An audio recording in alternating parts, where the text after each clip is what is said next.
ntabwo aramuka ko tuvuga ku gitabo gikomeye cyane rero, igitabo gikomeye, igitabo ntegeza ko banavuga ko igitabo kandi urumva ari byo ko ari igitabo gisomwa cyane ku isi yose, igitabo cyandikwa kurusha ibindi byose, igitabo gisohoka ku bwinshi cyane kurusha ibindi bitabo bindi byose, igitabo gihinduwe mu ndimi nyinshi cyane kurusha ibindi bitabo by'isi yose.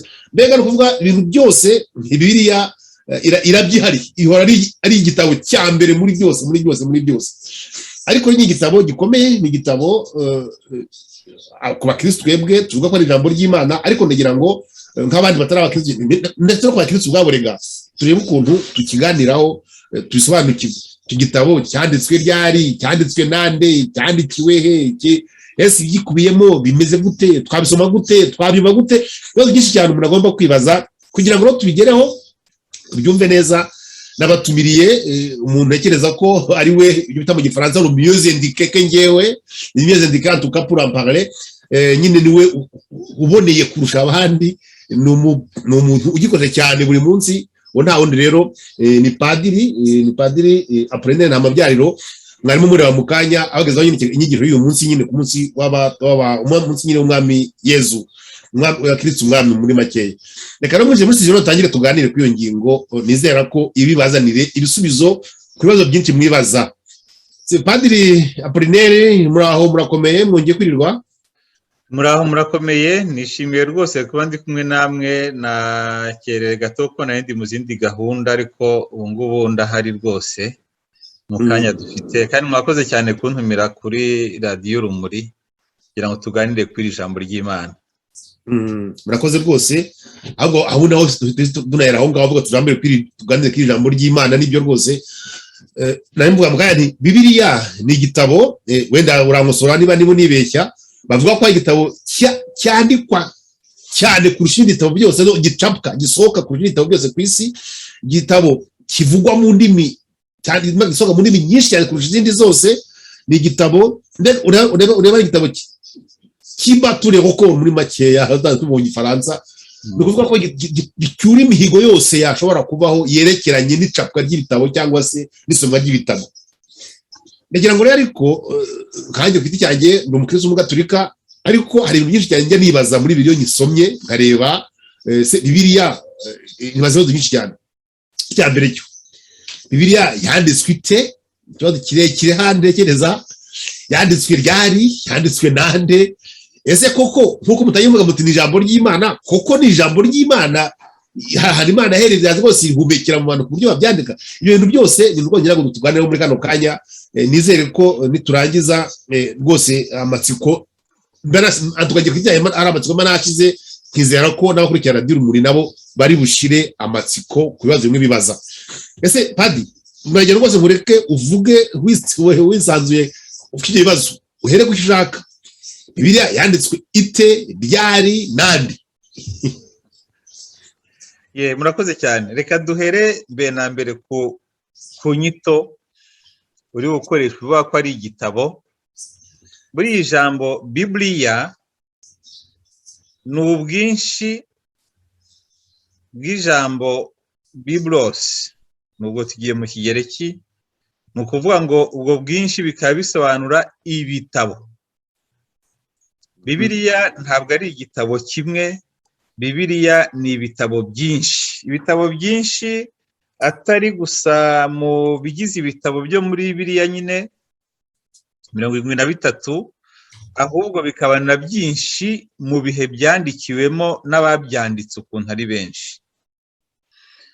Bibiliya rero tuyita igitabo kimwe, ariko kirimo ibitabo 73. Ubwo ngiye gusobanura uko nguko byifashe nyine. 73 ubwo ni Bibiliya ya Kiliziya Gatolika, ariyo Bibiliya yari isanzweho na mbere y'uko reforme y'ubuprotestanti iba mu kinyejana cya 16, ubwo Luteri nyine na ba Zwingli na bariya ba Karuve batangira amadini anyuranye y'ubuprotestanti. Bikaba 73. Bibiliya y'abaprotestanti yitwaga Bibiliya ya reforme y'ivugurura, ikagira ibitabo gusa 66. Ubwo ni byiza kubimenya kubera ko hari uko badatese igitabo cy'ubuhanga kwita muri Bibiliya, ntabwo kibamo nyine uko udafite Bibiliya ntagatifu, ufite Bibiliya yo mu gihe cy'ivugurura. Kuki rero ibyo bitabo bitari muri Bibiliya Luteri yahisemo?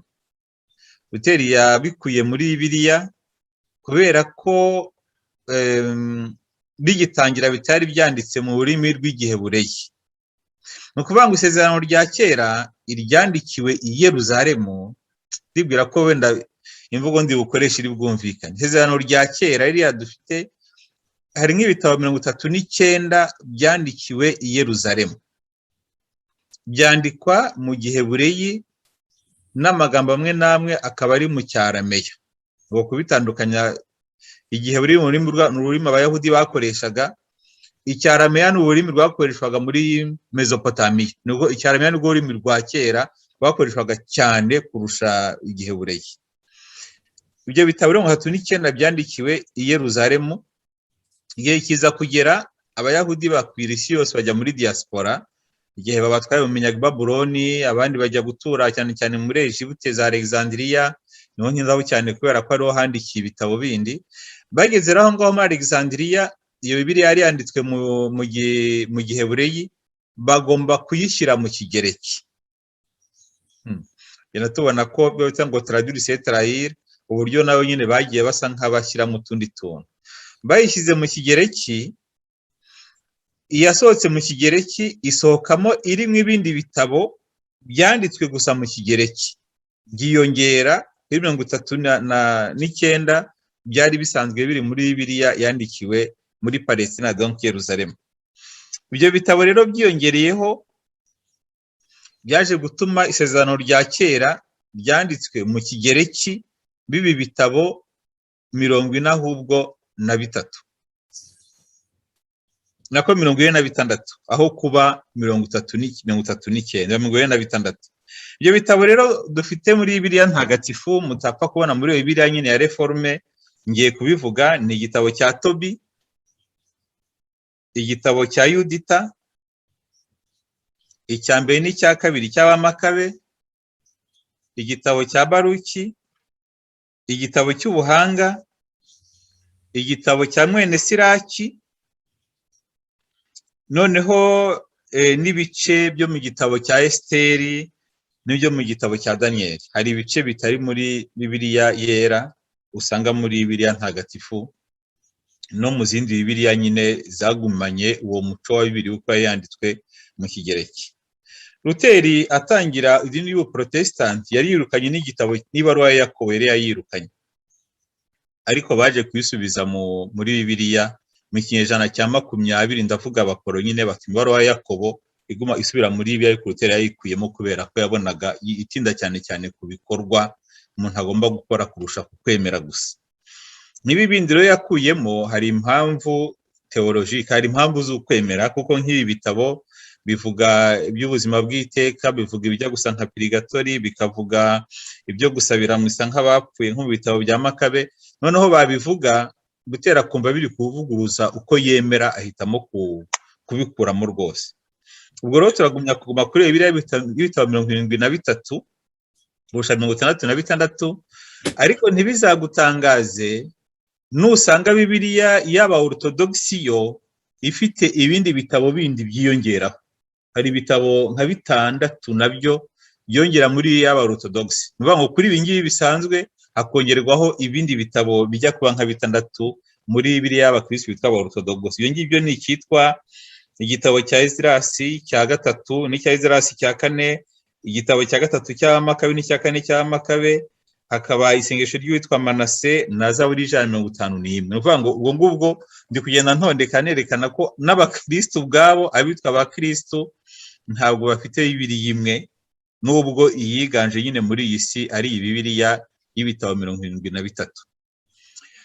Muti rero iyo Bibiliya subwo yanditswe nande, yanditswe ite? Ariko mbere yo kugera aho ngaho wenda mbabarire tubigira akabazo. Hari umwe uza azambe nk'utazi urugero rwa Luteri, ayakwa Reforme itabigwa akavuga ati mbikuyemo. Ubundi sisigaye ninde wemeza ko igitabo runaka kijya muri Bibiliya kikajya muri biriya kigasohoka byemejwe nani. Ndabizi kubera ko nzi ko hari n'ibindi bitabo bindi byo bitemejwe bitaje muri Bibiliya noneho.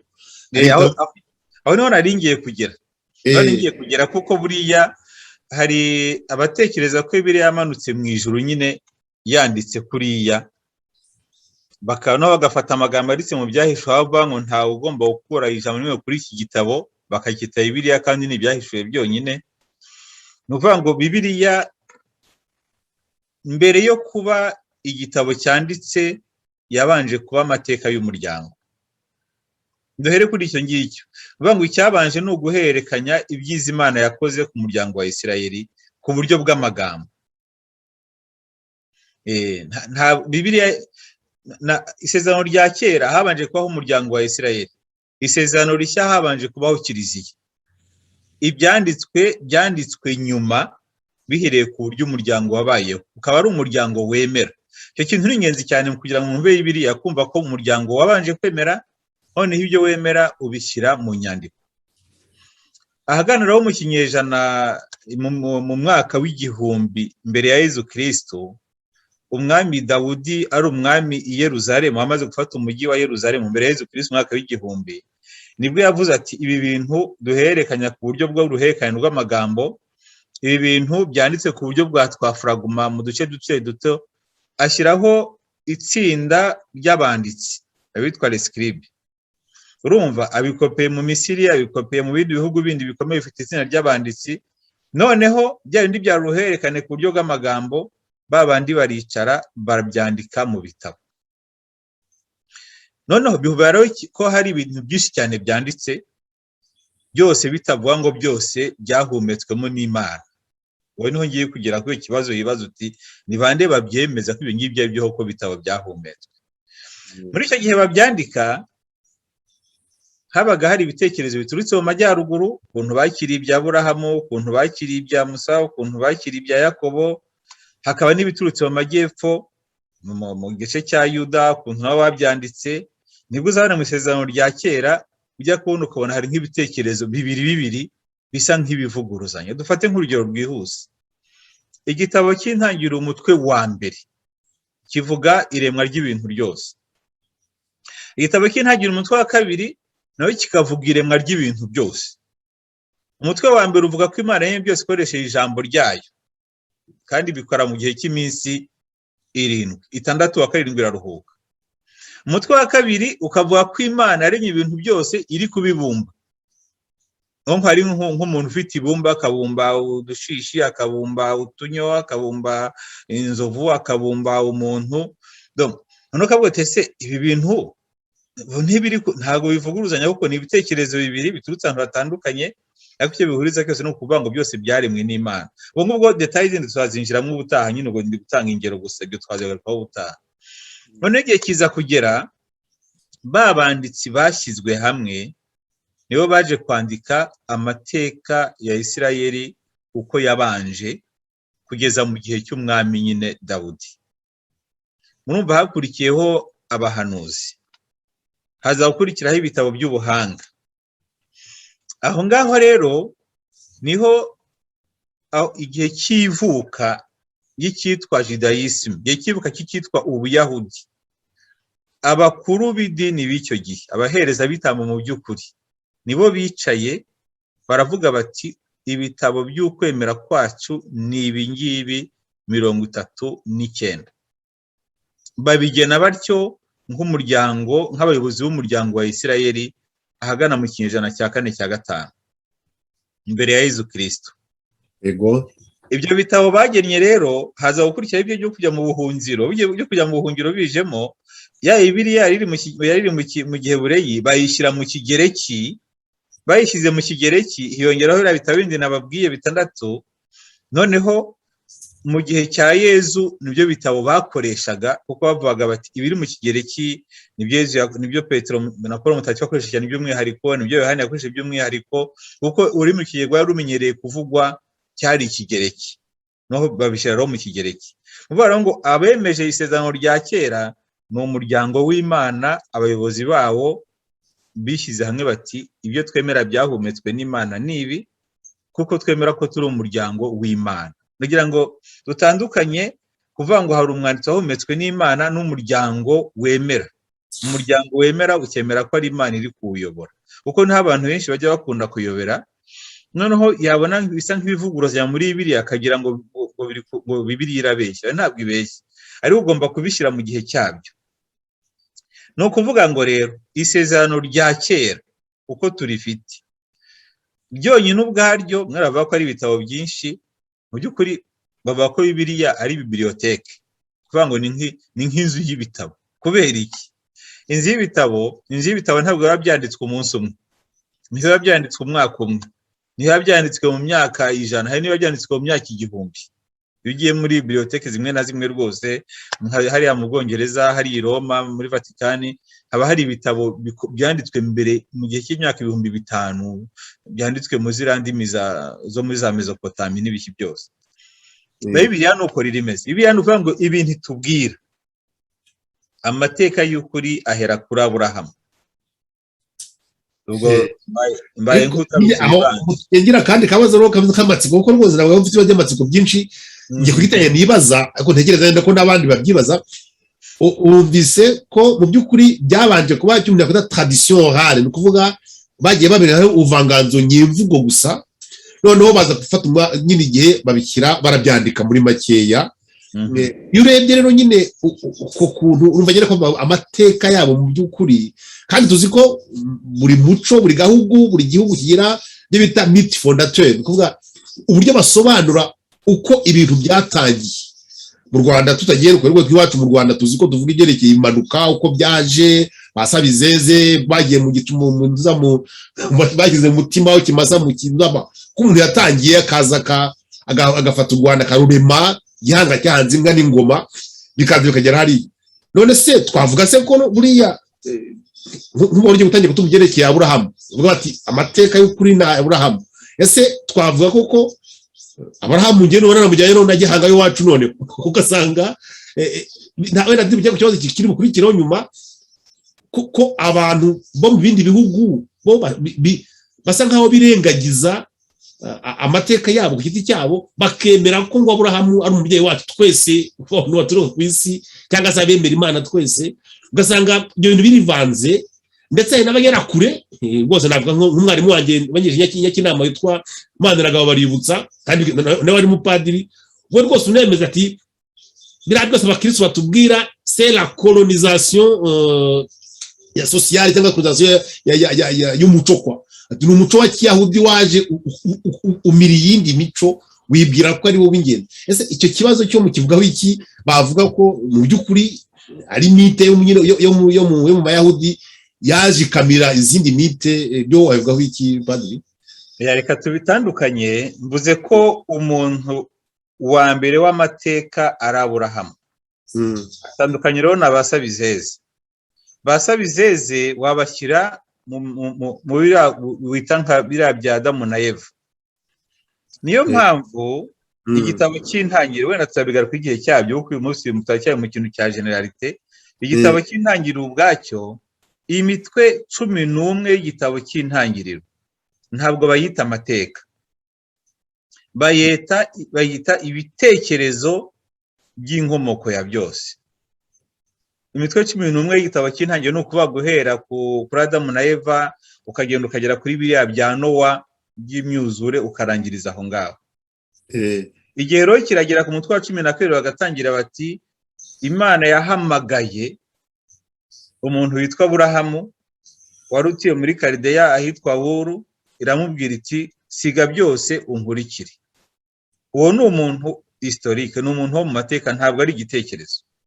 Kuvuga ngo guhera kuri Aburahamu, niyo mpamvu buriya nasizano rya cyane y'abantu baryiga baravuga bati imitwe ya mbere 11 twe tuyishyize ku ruhande, kuko ni ibitekerezo wavango ni umugani ugana kariho. Biriya bitekerezo imitwe 11 y'igitabo cy'intangiriro ntabwo ugomba kwisoma mu gihe cyahise, ugomba kuyisoma muri uno munsi, ukavuga uti uwarinye byose nindi, byaremwe ibitekerezo ni ikindi, ariko uwarinye byose ni Imana. None ushobora gusanga mu moko yose y'isi afite nyine icyo bita les mythes fondateurs cyangwa le récit de la création, uko ibintu byaremwe. ibyo ngibyo ni ibitekerezo bindi tuzagarukaho tuwe n'ukuntu bitandukanye ibyo muri Isirayeli bitandukana gahoro n'iby'abandi kubera ko bo ni peuple nako ni umuryango wumva ko wahamagawe n'Imana. Ariko guhera kuri Aburahamu niho abera umukurambere wacu mu kwemera. Ntabwo amoko yose y'isi afite ukuntu yemera ko Imana ibaho. Twe tuyita Imana, abandi bakayita roho, abandi bakayita amazina anyuranye, ariko bose bemera ko Imana ibaho. Burya ubuhakanyi buza nyuma. Urebye amoko yose y'isi guhera mu ntangiriro, bose bemera ko hariho imbaraga zidasanzwe zaremye byose. Cyo ni ikintu duhurizaho. Ariko amoko yose y'isi ntabwo yemeza ko Imana ubwawe yamanutse ikajya kwihamagarira umuntu. Hano bitandukanye. Ngo iyo babuze rero ko Aburahamu umukurambere wacu mu kwemera, nuko niwe Imana yiyeretse irayibwira iti jyewe ndi Imana yarinye byose, nje kugirana nawe umushyikirano, atari ukubera ko Imana yakunze Aburahamu kurusha abandi, ahubwo nuko Imana buri gihe itora ifite ubutumwa ati uzagira ubutumwa nguhaye ni ukugira ngo amahanga yose azaguherwe nk'umugisha. Ngo ni ukugira ngo amahanga yose azamenye ko ndi Imana imwe atari Imana nyinshi. No muri Isirayeli byarabagoye kubyemera, kuko nabo tuzatubibona muri za Zaburi hari bavuga ngo Imana yacu isumba imana zindi. Bumva ko abandi nabo bafite imana zabo bitandukanye n'Imana yabo. Nuko rero Isirayeli wenda ikintu bavuga yakoze itashoboye gukora, nuko aho kugira ngo bwa butumwa yashinzwe ibwuzuze, ahubwo yumvise ko Imana ari iyabo bonyine, abandi bakagira ibigirwamana. Oya, abandi nabo bafite iyo mana, ahubwo nibemere ko ari imwe. Niho bitandukaniye. Naho biriya bya padiri Maniragaba bari busanzwe kwa mu padiri mu giparu yagiranye, urabona nawe n'undi padiri Gamaye nawe wari waravuyemo, bose nawe bari mu bagiye kinamba ndabazi. Maniragaba aratangira nyine ibyo byo gusebanya, avuga ibyo ngibyo yagomba gutekereza. Noneho undi aramubwira tumva, niba upadiri bwaratunaniye dutuze twikorera akazi, ibindi tubiharire bene byo. Ngira ngo nabyo byiza kuko nicyo byiza kuko ijambo ry'Imana ntabwo risaba ko umuntu agira ubuhanga budasanzwe mbere na mbere. Kigomba kubanza, niba utagifite ukwemera nyine birumvikana kugera aho ngaho. Gusa aho nari gushaka kugera ni ukuvuga ko isezerano rya kera ubwaryo ugiye kurireba wariha imyaka 2000, kuva guhera kuri Aburahamu 1850 mbere ya Yezu kugera kuri Yezu umwaka wa 0. Urumva ibyo batubwira ni iby'iyo myaka yose ingana ityo, ariko ntuvuge ngo urabifata ngo ni amateka by'amateka, ahubwo no kubifata nko amateka y'ukwemera kwa Isirayeli. Uko rero mbivuze bisano rya kera ko icyabanje, kuko ni byiza kubisobanura ko icyabanje ari umuryango wabanje kubaho, ukabiherekanya ku buryo bw'uruhererekane n'isezerano rishya. Ni ukuvuga bitubwira Yezu Kristo n'intangiriro za Kiliziya, nabyo ntabwo icyabanje ari ukwandika ibitabo. Icyabanje ni ukubaho. Yezu nta mwanditsi yari afite amugendaga inyuma, ntawe.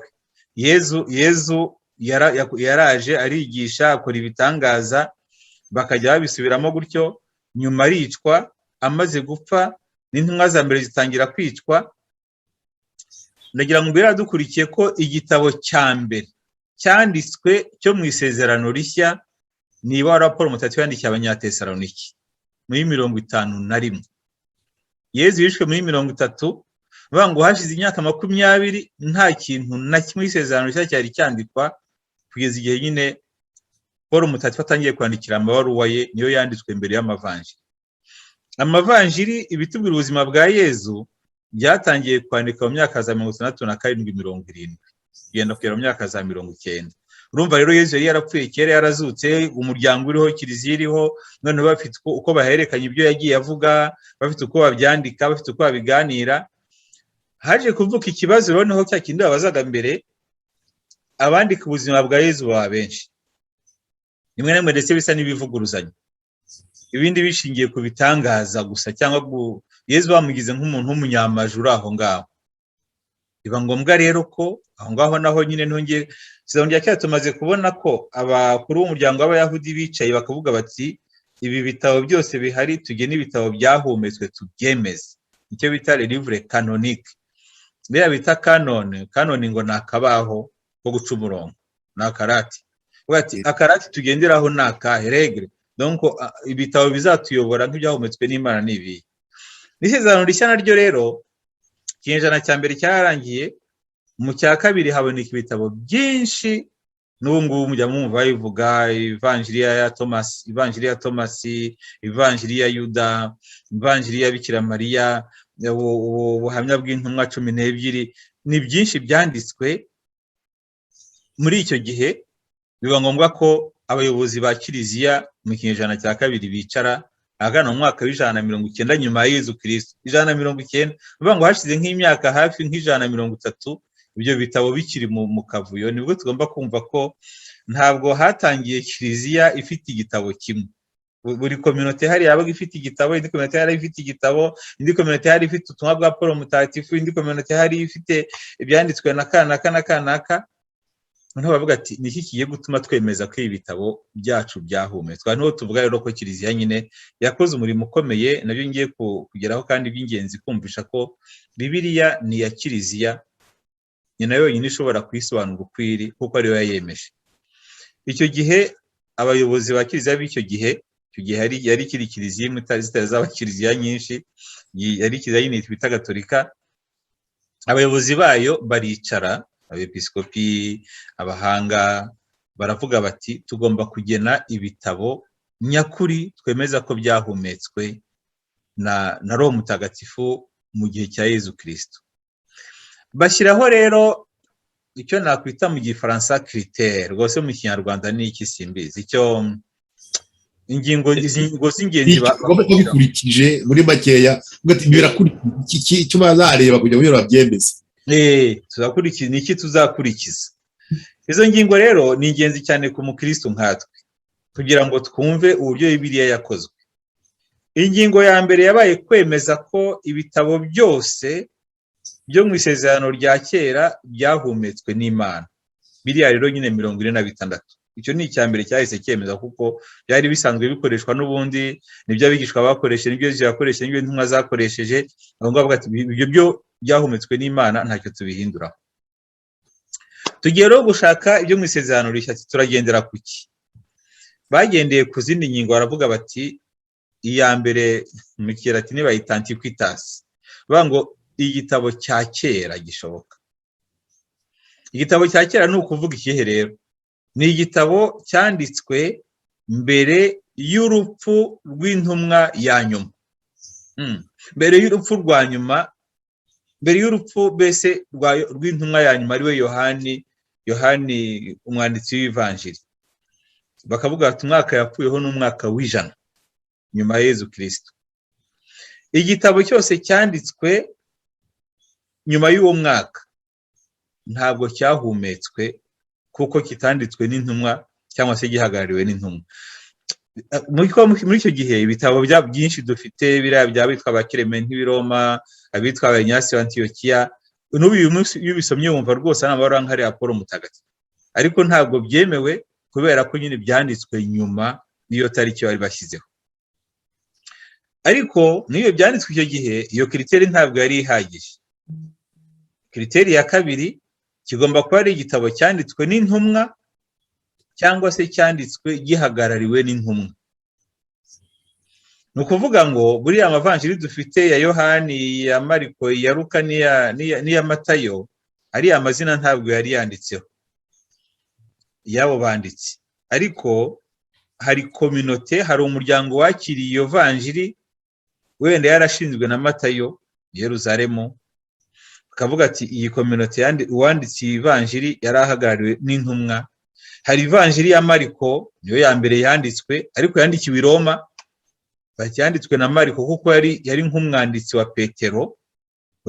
Mariko ntigeze abona Yezu, ntago babanye na Yezu, ariko yari mu mbere bakiriye ivanjiri. Noneho haba umwigishwa wa Petero, ku buryo ivanjiri ya Mariko ni nko kutubwira ibitekerezo mu by'ukuri bya Petero. Luka yagendanaga na Paul Mutagatifu, wari umuganga, wari umunyamateka, yakoze n'ubushakashatsi, ibyo nabyo bakaba barabyemeye. Yohani we nyine ni intumwa, nyine birumvikana na Matayo. Ubwo iyo ni kiriteri ya kabiri, kuvuga ngo ni igitabo cyanditswe n'intumwa cyangwa se gihagarariwe n'intumwa. Kiriteri rero ya gatatu, kigomba kuba ari igitabo kivuga inkuru nziza. Niyo nyine evangelium, inkuru nziza nyine kigomba kuba ari ivanjiri. Inkuru nziza rero ni iyihe? aho ngaho tuzabigarukaho, niho na ya mahame twavugaga ubushize yakomotse. Inkuru nziza ni ukwemera ko Yezu Kristo ari umwana w'Imana, nyamara wigize umuntu, akababara, agapfa, akazuka, agasubira mu ijuru, akaduha Roho Mutagatifu. Kuki rero bagomba kubitindaho gutyo? Nuko hari nk'amavanjiri, uje nk'ivanjiri ya Tomasi, usanga bavuga inkuru nziza ariko bakayivangamo n'ibindi bitari inkuru nziza, bagasanga berekana ko Yezu ari Imana mu by'ukuri yafashe isura y'umuntu ariko itigize umuntu. Yaraje yinjira mu muntu witwa Yezu, noneho imugenderamo. Iti ku musaraba si Yezu wapfuye, ahubwo ni Simoni wa Munyasirene yabashyize ku musaraba, kuko Yezu nk'Imana yari yigendeye. Rero nta nkuru nziza irimo, kuko ntabwo yemera ko Yezu ari Imana yigize umuntu, naho ubu ntiyaba yaradupfiriye, ntiyaba yaraducunguye. Iyo ni kiriteri ikomeye cyane, ikomeye. Noneho bamaze rero kwemeza izo kiriteri, isezerano rya kera riremewe, kureba igitabo cyanditswe kera, icyanditswe n'intumwa cyagihumekewe n'intumwa, noneho n'icyanditswe gitangaza inkuru nziza, nibwo baje kuvuga bati mu mavanjiri yose ariho turi kubona hari amavanjiri 4 niyo atubwira inkuru nziza. Mu mabaruwa ahari hari amabaruwa 13 ya Paul Mutagatifu tubona nayo avuga inkuru nziza ko yanditswe na Paul Mutagatifu, kandi na Petero Mutagatifu akabitanga hanyuma baravuga ati Paul Mutagatifu yavuga mu bishyire mu byitego, bakashyiraho n'amabaruwa ya Petero rero n'amabaruwa ya Yohani, bagashyiraho n'ibyahishuwe, wisezerano rishya naryo bari ruzuye. Ariko nimutekereze ko byose byahise byemezwa gutyo, kuko hari ibitabo bagumye kujyaho impaka, nk'igitabo cy'ibyahishuye batari ko si ibintu ntibiteye ubwoba. Imitwe imwe n'imwe mu ivanjiri ya Yohani bakavuga batari ko si iki gice cy'ivanjiri ya Yohani umutwe wa 8 rimwe kugeza kuri 11 kivuga uyu mugore w'ihabara, ibi ngibi ntibyagusha abantu bakaba bikuyemo. Mu by'ukuri biratangaje, ariko niko biri. Bibiliya dufite yemejwe ku buryo budasubirwaho mu nama nkuru ya Kiliziya yabereye i Trenti mu 1545. Ni ukuvuga ngo iyi Bibiliya uko tuyifite uko nguku ntabwo iramara ibinyejana 7, yemejwe uko tuyifite uko nguku.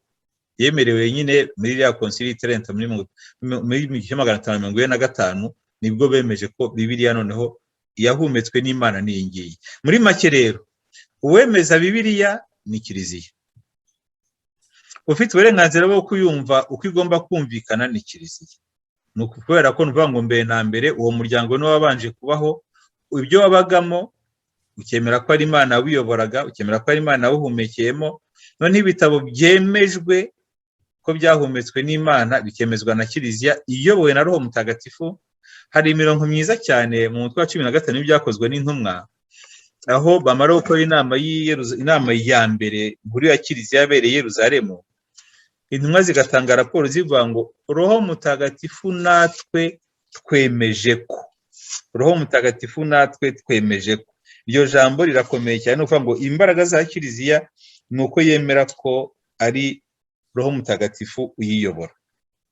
Ngo byanogeye rero Roho Mutagatifu kimwe natwe kutagira undi mutwaro tubagerekaho utari aya mabwiriza ya ngombwa. Byakozwe n'intumwa mu 15:28. Kuvuga ko Roho Mutagatifu niyo yobora Kiliziya.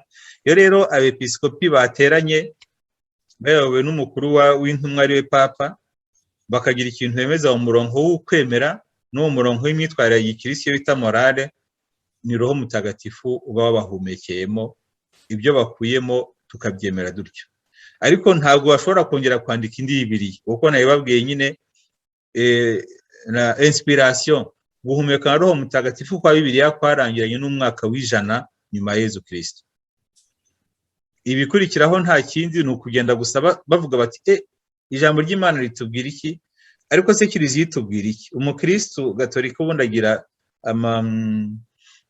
amasoko abiri y'ukwemera kwe, ni ijambo ry'Imana n'ubuhererekane rwa Kiliziya. Ibitabo byemejwe na Kiliziya nabyo mu ruhererekane rwabyo ntabwo bishobora kuvuguruza Bibiliya na gato, ahubwo bigenda birushaho kuyisobanura bitewe n'aho ibihe bigeze. Uwo ni umurimo w'abitwa abateologien, niwo murimo wacu mu by'ukuri.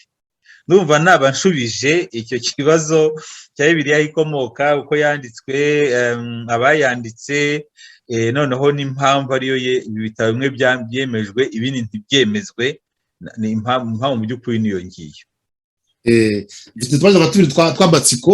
Akambere, hano mfite Bibiliya eshatu, mfite Bibiliya ntagatifu nyine yacu y'abagatolika inshyashya rwose isohotse ejo bundi, kagira n'ijya bitangire Bibiliya yera, kongera akagira indi yitwa la Bible de Jérusalem.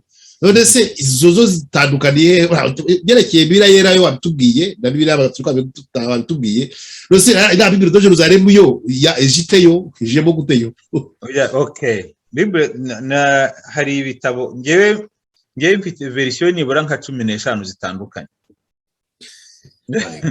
Kubera gusa hari indi mpamvu ngumya kwiga muri Université ya Yerusalemu niga Bibiliya nyine, noneho ngerageza gufata amaverisiyo yose, ukaba ufite verisiyo mu Kigereki, mu Gihebureyi, mu Gifaransa, ukagira za Tobe, ukagira za Bible de Jérusalem, ukagira za Français Kura, ukagira tradition liturgique, ukagira utizikomoka he rero. Icyo ni ikibazo kiza ariko cyanaguye guhita umuntu abona atuma abantu bacyumva. Nuko buriya rero sinzi wo guca intege, ariko nta gitabo original cya Bibiliya dufite. Nuvuga ibitabo nukuvuga ko ntago wabona uti kino ni igitabo cya mbere cyanditswe wenda tuvuge urugero rufatika, wenda igitabo cy'intangiriro uti ino verisiyo niyo original ifite. Ntayo wabona, ni birabaje, ariko ibitabo byageze kuri Kiliziya zabaga ari za tradisiyo z'izindi, zabaga ari zihinduye mu Kigereki, zihinduye mu rurimi rw'Igisiriyake cyangwa se mu Kilatini, ariko icyo uvuga ngo ni original ntayo. Muri 47 na 48 1948 hari ibitabo byatowe mu buvumo bwitwa Qumran. Ibyo bitabo byakoreshwaga n'abitwa Abayeseniya, byari nk'itsinda ry'abantu bameze nk'abamonaki b'Abayahudi bo mu kinyejana cya mbere gato ya Yezu, bari baragiye gusengera mu buvumo bakibera iyo ngiyo. Noneho ejo bundi muri 48 batora ibitabo bakoreshaga icyo gihe biri muri za rulo ari imizingo. Ibyo bitabo byatowe, ikintu gishimishije kirimo nuko ubwo yumvikanye ko isezerano rya kera mu by'ukuri, nuko ibyatowe bihuye muri rusange nibura nka 80% n'ibyo dufite muri Bibiliya. Ni ukuvuga ngo ibyo bitabo wavuga uti nibura kubera ko byariho mbere, byanditswe kandi mu rurimi rw'Igihebureyi, wenda buriya byo bishobora kuba aribyo byegereye les originaux, ibitabo byabanje. Ariko ku isezerano rishya ibyo twagiye tubona ni ibitabo byahinduwe, Mahoro ya Paul Mutagatifu yahinduwe mu Kigereki cyangwa se yakoze ku buryo ubu n'ubu, bigatuma rero haboneka za verisiyo, navuga za verisiyo nyinshi mu ntangiriro bazihuriza hamwe. Mutagatifu Yeronimo cyangwa se Jerome, igikorwa yakoze kirakomeye cyane uko yafashe Bibiliya yo mu Kigereki no mu Gihebureyi ayihindura mu Kilatini. Iyo Bibiliya niyo yakoreshejwe muri Kiliziya guhera mu kinyejana cya 6 kugeza 1965 ejo bundi mu nama nkuru ya Konsili Vatikani ya kabiri. Abari icyo gihe mbere bazi ko misa yabaga mu Kilatini, bagasoma n'amasomo yose mu Kilatini cya Mutagatifu Yeronimo. Noneho rero ibyo bitabo byariho mu ntangiriro, nuvuga ngo ariko nabyo ari traduction, ari atari original, ari za copy. Sesa nicyo umuntu yavuga, ari ibintu byandikuwe bihereye ku by'intangiriro bikajya biherekanwa, bishyirwa mu ndimi zitandukanye. Aho ngaho niho nyine uvuga uti Bibiliya ni igitabo cyanditswe mu ndimi nyinshi ku isi, gisohoka buri mwaka kenshi ku isi, kandi gihora kivugururwa kenshi ku isi, ku buryo buri rurimi rugifite mu rurimi rwabo. Ishyaka rero riharanirwa ni ukureba ukuntu twarushaho kwegera nibura ibyo bya mbere twahawe mu kinyejana cya mbere n'icya kabiri mu kubyandika. Nibwo ruzabona nka Bibiliya y'i Yerusalemu na Bible de Jérusalem izakoreshwa n'abahanga b'i Yerusalemu, bakagira ukuntu babyandika bavuga bati ibi niyo byegereye rwose original. noneho mu kinyejana gishize cya 20 havuka ikintu cyitwa impuzamadini. Turebe ukuntu twahurira ku ijambo rimwe kuri Bibiliya imwe twumvikanyeho. Nibwo hadutsingi yaje kwitwa Tobe, la tradition œcuménique de la Bible. Muri Bibiliya ya Tobe abagatulika n'abaporo n'abarotodokisi bahuriraho, bya bitabo byose nabwiye bitari muri ibi cyangwa bitari muri Bibiliya byose babishyizemo bihinduka Bibiliya yuzuye. Buryo ufite Tobe isohotse vuba, iyo mfite isohotse vuba hashize nk'imyaka 3 isohotse, harimo n'ibitabo byo muri Kiliziya yo muri Ethiopia. Buriya Kiliziya yo muri Ethiopia ifite ibitabo byinshi, Bibiliya ifite ibitabo byinshi kuruta ibyari bisanzwe, kuko yo yiyemerera ko iri mu za mbere zatangiye, kandi nibyo. Kuko wa undi wari umugaba w'ibintu bya Kandasi, wa undi wabatijwe na Filipo mu gitabo cy'ibyakozwe n'intumwa, wa undi wari umubitsi w'ibintu bya Kandasi, watashye agasubira muri Ethiopia yabatijwe, niwe watangije Kiliziya yo muri Ethiopia. Ibitabo bakoresheje rero ntabwo ushobora kuvuga ngo sibyo, kandi bo barabyemeye guhera icyo gihe kugeza n'uno munsi. Bituma rero muri Tobe y'iki gihe byose barabishyize hamwe, ati nushaka gusoma ibitabo bitari muri Kiliziya yacu nawe nabibona nabyo bisoma. Alors version rero ni nyinshi bijyanye n'uburyo abantu babihindura mu rurimi rw'iwabo, ariko n'uburyo bagerageza kugenda barushaho kwegera izo original dufite nazo z'amakopi, ariko zikabana nyinshi bitewe na gahunda n'impamvu banditse iyo version. Tuvuge niba ugiye kwandika Bibiliya nk'iyo dufite ubu ngubu yitwa iyi dukoresha muri liturujia y'Igifaransa, niba ari Bibiliya ugomba gukoresha muri liturujia, ugomba kwandika mu mvugo yumvikana ku buryo igihe babisoma buri wese ashobora kumva icyo bari gusoma. Bible de Jerusalem ni Bibiliya technique, ibyanditswemo ntabwo kugira ngo ubisome bisaba kubanza kwitonda bakurikiza amagambo y'ino original. Ariko nyene niba ngomba kwandikira icyo bita ngo ni français courant par exemple, buri jambo rikomeye aryandika risobanura, ishobora kuba nini, ariko no kugira ngo buri wese ashobore kumva ya magambo akomeye utashobora kumva ku buryo busanzwe. Uti rero ubwo noneho se inziza ni iyihe? Ni igisubizo nkunda gutanga, mbwira abantu nti Bibiliya nziza niyo wasomye. Iranze niyo wasomye kubera ko zose zivuga ijambo ry'Imana. Noneho wenda icyo gihe iyo umaze gusoma imwe nibwo ugenda ukora ibintu byo kugereranya, kuko ngewe nka Bibiliya yiriya yera hari ukuntu ingora gusoma kubera udukato twinshi turimo.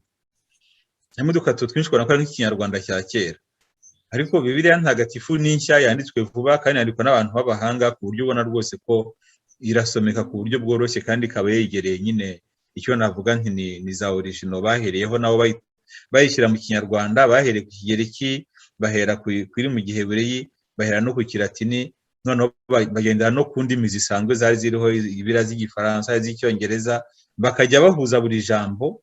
Bakoze umurimo ukomeye cyane kugira ngo barebe nk'amagambo y'Ikinyarwanda yegereye ayo maverisiyo atandukanye. Ndumva icyo nacyo tubazo tumatsiko twinshi. Iyo urebye muri Bibiliya usanga zigiye bita umutwe we, ngo intangiriro, umutwe wa mbere, verisiyo kuriya kubicamo turiya duce, iriya mitwe, ziriya verise, cyane cyane ko nabonye ko ahenshi ibyo kamwe ugenda kubihuriraho. Iyo ubwiye umuporo uti Ivanjiri ya Yohani umutwe wa 2 umurongo wa kangahe, usanga muri Bibiliya yera no muri Bibiliya ntagatifu bisakame no kuvuga ibintu bimwe. Kuri akuntu rero no vari tekinike wenda byagenze gute kugira ngo bajyemo bira mitwe n'iriya mirongo. Biratangaje rero buryo Imana ikoresha abantu basanzwe kugira ngo bakore ibintu bidasanzwe. Ubundi buriya ibitabo byo muri Bibiliya byandikwa, iriya mitwe n'iriya mirongo ntago byarimo. Ariko habaye igihe mu kinyejana cya 11 ahari, ntabwo mbyibuka neza ikinyejana kihe, umuntu rwose wisomeraga Bibiliya ari muri share, ari mu Bibiliya bya mu kagare, mu Kigali nyine kagare, ari mu kagare bamutwaye, akora urugendo rurerure, akagenda asoma, akajya ashyiraho udushapitire. Ubwo nizaba nabitwe izina zaba naribonye kuko ndumva muzi nuko izina rya incitse. Akajya ashyiraho imitwe. gutyo noneho arangiza urugendo rwe imitwe yarangije kuyishyiramo. Noneho ibyo yarangije gukora abishyikiriza umwepiskopi iwabo, abona ati ibintu n'ibitangaza ahubwo baheraho. Nyuma rero bagenda bashyiramo imirongo, iriya mirongo ubonamo hari ujya kubona ukubona umurongo ukase nabi ukagiye nko hagati ukajya kuba hari akabago, duhitamo kubigumana ntitubihindure kubera ko niko byashyizwemo mu ntangiriro, ariko ntabwo byari birimo. We yabikoze yabikoze urabona ukuntu za zaburi zikoze. Za zaburi zabaga zifite umutwe wayo kagira n'umurongo kagira, kuko zaburi zabaga ari indirimbo. Buriya za zaburi zabaga ari indirimbo, urabona indirimbo si igitero cya mbere, icya kabiri, icya gatatu gutyo. Noneho kandi ikagira n'umutwe wayo. Ntaravuga ati ariko se biriya yose wayikora nk'uko za zaburi zimeze, nuko nguko yahumekewemo. Hatangira rero kuvuga ati okay, aha ngaha ndabona iyi nkuru irarangiye, hano hatangiye indi, akahashyira umutwe icya mbere, ahandi gutya akashyira icya kabiri, gutyo. Noneho biza kurangira mu buryo bwo korohereza abantu gusoma, noneho birangira ahubwo bibaye ikintu cyiza cyane, kuko n'iriya mirongo yashyizwemo avuga ati katubikore nka za zaburi n'ubundi bifasha. Ubundi byaga byanditse sous forme de poème, ariko bifasha abantu gusoma Bibiliya. Byagiyeho muri uwo murongo. Noneho igihe rero Luther atangiye iby'abaprotestanti, nta gishya kindi yashyizemo, yagumye ibyari bisanzweho, abamonaki bari baremeye noneho banabikoresha. Noneho aho niho ngiye mbona ko Roho Mutagatifu agumya guhumekera muri kiliziya y'uno munsi, kuko iyo byose iyo haza ko ari nk'abantu b'abasazi bashobora no kubihindagura, ariko byemeye bityo, bikomeje bityo, kandi nta kizahinduka kubera ko kiliziya ikomera cyane cyane kuko ibintu byahoze guhera mu ntangiriro. Amatsiko rwose bafite cyane, wenda n'abandi baba basangiye nanjye simbizi. Hari utuntu tubiri twa nyuma ngira ngo baze ko wambwiye ko hari gahunda yindi ufite, ntabwo tuza kurenza isaha imwe ikiganiro cy'uyu munsi, cyane cyane ko bigenda bizamura n'ibindi tuzakora mu minsi iri imbere. Nongere ndibutsa abumva Radio Urumuri ko duteganya kuzakora rwose ibiganiro byinshi bizagenda bizamura imyemerere, no bitajyana mu kwemera kwacu gusa, ariko binadusaba gutekereza, kwibaza ibibazo, nitumire bunguri rwose ibyo tusoma, cyangwa se ngo tumenye ukuntu tubisoma. Tuzajya dukora ibindi biganiro byinshi cyane nitugira Imana n'ibidushoboza. Akabazo ka mbere mfite ni naho kabanziriza ka nyuma, ni ibyerekeranye noneho n'uburyo twasoma Bibiliya, ubwo twayisoma, kuko rwose ngiye kubabwira ikintu cyambayeho numva kirantangaje cyane. Umuntu yasomye, urabona hariya mu ntangiriro bavuga ukuntu Imana yaremye umugore, ko yafashe urubavu rw'umugabo imamo umugore imushyira iruhande nyine, noneho ati mbonye nyine mu dusa. Noneho ndakubwiye umuntu twarimo tujya impaka, mwumve neza, ni umuntu wize biology, yarize biochimie, kuko ntabuze yize anatomy kameme. Aranyemeza ngo burya ngo niyo mpamvu ngo umugabo afite imbavu, nako ngo umugore ngo arusha umugabo imbavu ho rumwe, kubera ko ngo rumwe mu mbavu z'umugabo ngo baziremyemo umugore. Kibaza makadera ngo mwiza anatomy mene yizi iki rwose, kandi numva si umuturage, yari umuntu wize afata Bibiliya uko yanditse. Imana yafashe ibumba irabumba ivanamo umuntu yangize ihuhamo, uwo muntu ahinduka Adamu. Nuko bimeze rwose. Kandi dufashe Bibiliya buri umuntu yayisoma ati kugira ngo imufashe, yayisoma ate kugira ngo rwose ashobore kugira ngo imugire akamaro. Ibyo bireba igitabo cy'intangiriro imitwe 11 ya mbere, reka tube tubishyize ku handi tuzabigarukaho, kuko byagombye kugira inyigisho yihariye yabyo, kuvuga ngo imitwe 11 y'igitabo cy'intangiriro tuyifate duse tuyumve dute, kugira ngo ibisa nk'ibivuguruzanya birimo tuzareba tubihe umurongo utuma bitavuguruzanya. Ariko muri rusange rero Bibiliya wayisoma uti? Hari ingingo 3 z'ingenzi niba ushaka gusoma Bibiliya. 3 z'ingenzi. Iya mbere ni ukwemera ko Bibiliya ari ijambo ry'Imana. Niba ngiye nsoma Bibiliya nk'umuntu wemera ijambo ry'Imana, zemera ko ari ijambo ry'Imana. Nisomwa n'umuntu w'umuyisilamu cyangwa utari umukristo, wenda azumva nk'igitabo cy'amateka cyangwa wumva ari nka za Legend byongeye. Ariko jewe nk'umukristo nemera ko Bibiliya ari igitabo gitagatifu kirimo ijambo ry'Imana. iyo ngingo ya mbere ni ingenzi cyane kuko iyo udafite uko kwemera birahugora kumva Bibiliya. Ingingo ya kabiri nayo ikomeye cyane ni ukumenya ko Bibiliya yanditswe mu gihe cyayo. Buri gitabo cyo muri Bibiliya cyanditswe mu gihe cyacyo. Ni byiza cyane kubanza gusoma ziriya ntangiriro za buri gitabo cyo muri Bibiliya, kuko nibura uwanditse igitabo cyo muri abahanga abize Bibiliya bitwa exegete bajanjagura buri jambo bagashaka basubira mu nkomoko aho rivana nuko ryagiye rikura. Abakora teologiya bafata ibitabo bagakuramo ukwemera muri rya jambo ry'ibanze dufite muri Bibiliya iyo ari yo yose. Mu Kinyarwanda n'ijambo ry'ibanze, hari introduction muri Bibiliya z'Igifaransa, introduction muri Bibiliya z'Icyongereza. Mbese rya jambo ry'ibanze ni byiza ko urisoma kugira ngo ushobore kumva igitabo cyanditswe nande, kigamije kugera kuki. Kubera iki? Kubera ko abo ngabo batwara Bibiliya ku buryo ijambo ku ijambo bakaryumva batyo, bayikura muri context, bayikura mu gihe cyayo, noneho bigatuma babitwara uko bashatse. Ngiye guha urugero rwanshekeje. Ejo bundi nabonye ngo abapasiteri babiri, niba ari umupasiteri n'umubishop n'umumama pasiteri, bajya ku mupfumu witwa Sarongo. Nabibonye ku kavideo ngo bagiye gusengerayo. Sarongo arabakubita arabavudukana. Noneho nyuma wa mupasiteri afata Bibiliya, afata umurongo umwe awukura muri context, umurongo wavuga umwami Asa wo muri Isirayeli wagiye gushaka abapfumu. Uwo murongo uratangira uvuga ngo umwami Asa aho kujya ku Mana yagiye mu bapfumu kugira ngo yumve ibisobanuro. Noneho uwo murongo akupira aho ngaho, aravuga ati murabona rero kujya mu bapfumu byemewe, ariko yaramaze kubitwa na Sarongo. Ariko ibikurikiraho ni ibi, ubucyo biravuga ngo niyo mpamvu Imana yamukuyeho amaboko kuko yari yakoze ibizira. Ariko ako kantu ntagasomye, uyifashe umurongo ukawukura muri context, ushobora kuwuvugisha icyo ushaka. Nicyo kibazo abantu benshi bakunze kugira. Ni byiza rero kumenya ko iyo Bibiliya yanditswe mu gihe cyayo, kandi abantu b'icyo gihe ubutumwa barabwumvise. Ibyo ni kuri Bibiliya yose no ku byahishuwe yemwe. Yanditswe mu gihe cyayo, abantu b'icyo gihe ubutumwa barabwumvise.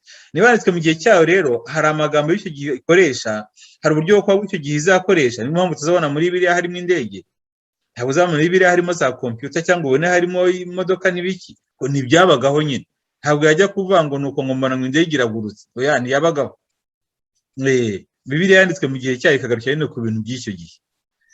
Ingingo ya gatatu rero nawe y'ingenzi ni ukuvuga ngo nyamara iri jambo ubwo ari Imana ivuga, nanjye uyu munsi ifite icyo ishaka kumbwira. Ni ngombwa cyane kumva ko jyewe uyu munsi, aho ngaho niho hakunze kugora abantu benshi. Umuntu akajya nko mu misa cyangwa agasoma Bibiliya akumva ari histoire gusa akarekeraho, ati hari ibyo ntari kumva. Oya, hari ikintu wibagiye ko niba ufunguye ijambo ry'Imana ukaba ugiye kurisoma, ni Imana igiye kukuganiriza kandi uyu munsi wa none. Naho utamenya wenda iyo context ya kera, wowe ni urambura Bibiliya ugasoma, aho usomye uzavuga uti ese jyewe nk'uwo Imana igiye kumbwira iki. Nk'ubu mfashe ndambuye Bibiliya ho Hazari, igitabo cya Daniel umutwe wa 3:37. Nyagasani, dore mu mahanga yose twahindutse ubusabusa, dore turasuzugurwa n'isi yose kubera ibyaha byacu. Uwo murongo ndambuye Bibiliya nawe ureba, ntabwo nigeze ngutegura.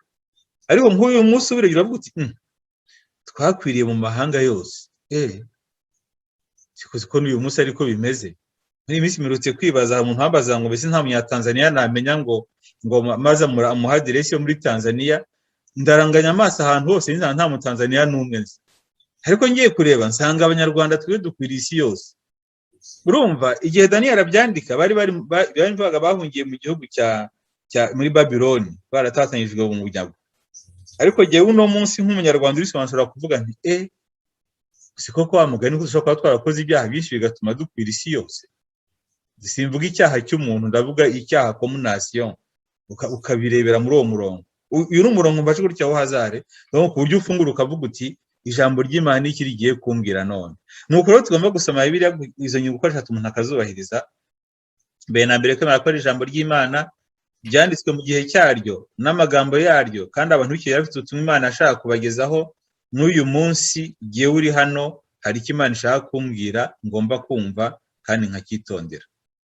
Ndumva ari icyo twagarukira aho hari. Birumvikana.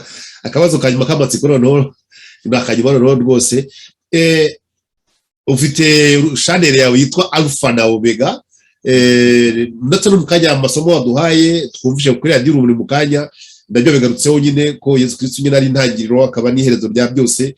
Ko kantu nyine kitwa Alpha na Omega tuzi nyine ko ari inyuguti y'Ikigereki.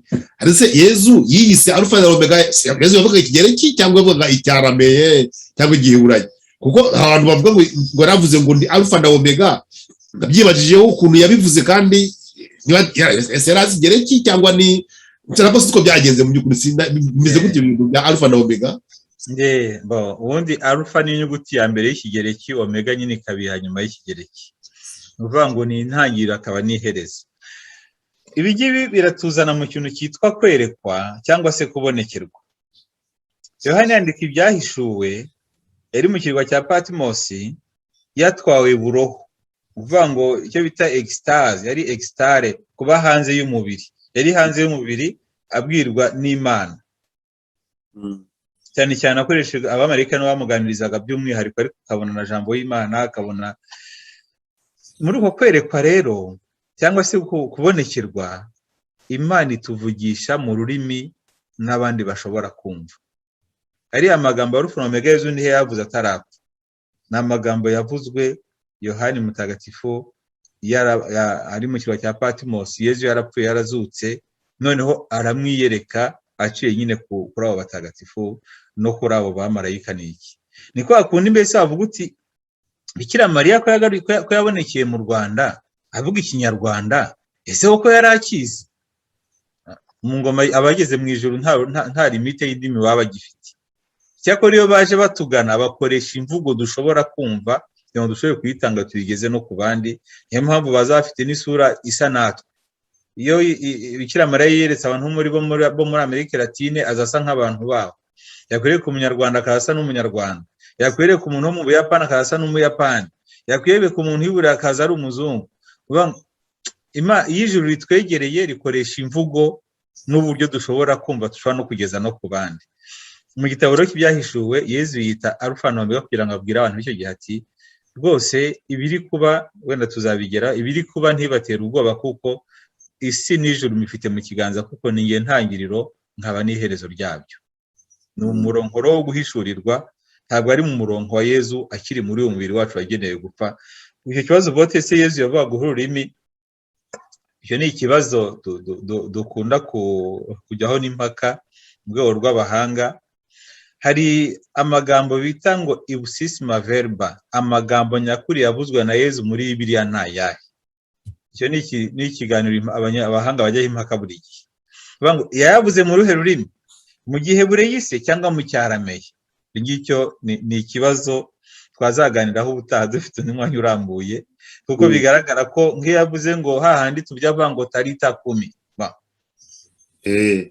ukavuga uti ese aya ko tubona ari Cyarameye, ubwo se yarakivugaga? Ahandi hari ku musaraba Eli lama sabachthani. None se ko haje mu Giheburayo bigenze biti? Ugomba rero kumenya ko twaniwanse, nukamenya ko hagiye habamo n'amatradiction, hagiye habamo n'uburyo bagiye bahindura amagambo, ariko urabona ko hari amagambo n'uyu munsi muri Kiliziya tugumana. Bavuga ngo Kyrie eleison ni Ikigereki, ariko tuyakoresha mu Kilatini nk'aho ari amagambo asanzwe. No mu misa zindi baravuga, no mu Gifaransa bavuga ngo Kyrie eleison. Ayo magambo nk'amagambo nka amen, turayagumana. Donc alleluia turayagumana. Ayo ni amagambo ari mu zindi ndimi, ariko tugumya kugendana mu ndimi zacu. Ndumva twazabiye ni ikiganiro cy'Bibiliya twazavugaho. Murakoze rwose Padiri Rwarwa, tutangiye twagira ngo dufate ikintu nakwita nk'intangiriro rusange igaragaza muri rusange nyine kino gitabo abakristo dukunze gufatanya ngo dufata rwose nk'ijambo ry'Imana, aho twatangira tugurira ijambo ry'Imana koko. Ariko rwose mbwira abumva radio muri ko duteganya kuzakora ibiganiro byinshi ku ngingo zitandukanye, ndetse hari igihe twari dufata nk'igitabo runaka rwose twagitindaho ku buryo bw'umwihariko. Nzi ko nk'ubushize nabonye ku rubuga rwawe warakoze ibiganiro nka bingahe ku byerekeranye n'igitabo cy'ibyahishuwe, vuba ngaho wakoze ku byerekeranye n'igitabo cy'ubuhanga. Dufite ko tuzareba uko tuzatubigenza kugira ngo rwose abakristu bakurikira radiyo Urumuri bajye basobanukirwa, be gukurikira butama, be kuvuga ngo umugabo ngo afite imbavu ziboraho rumwe ugereranyije n'umugore, ngo kubera ko Imana yafashe muri bikarare n'umugore. Yego tujye twemera Imana ariko tunayemere mu bwenge bwacu yaduhaye, impamvu ngira ndaho ubwenge. Murakoze rero, nabwira ko duteganya kuzadukora ibiganiro inshuro imwe mu byumweru bibiri kugira ngo tujye nyine dukora ibiganiro bihoraho. Murakoze rero, reka mbareke musubire mu kazi mwari murimo, kandi rwose ndabashimiye kuba mwitanze mukigomwa uno mwanya. Murakoze rero, umugoroba mwiza wanyu aho ngaho. Murakoze cyane, ndabashimiye nanjye kuba mwatugize umwanya tukaganira ku ijambo ry'Imana. Buriya n'abakurikira ibiganiro nyine bafite ibibazo bajya babibagezaho n'ubuka tukabiheraho kugira ngo turusheho gusobanura ariko no gusobanukirwa, kuko burya ikintu cya mbere ni ukumva kugira ngo ushobore nawe gukora ubushakashatsi ufashe n'abandi. Murakoze rero, Imana ibahe umugisha. Nawe rwose Imana ibahe umugisha. Mbona aho utaha. Murakoze cyane.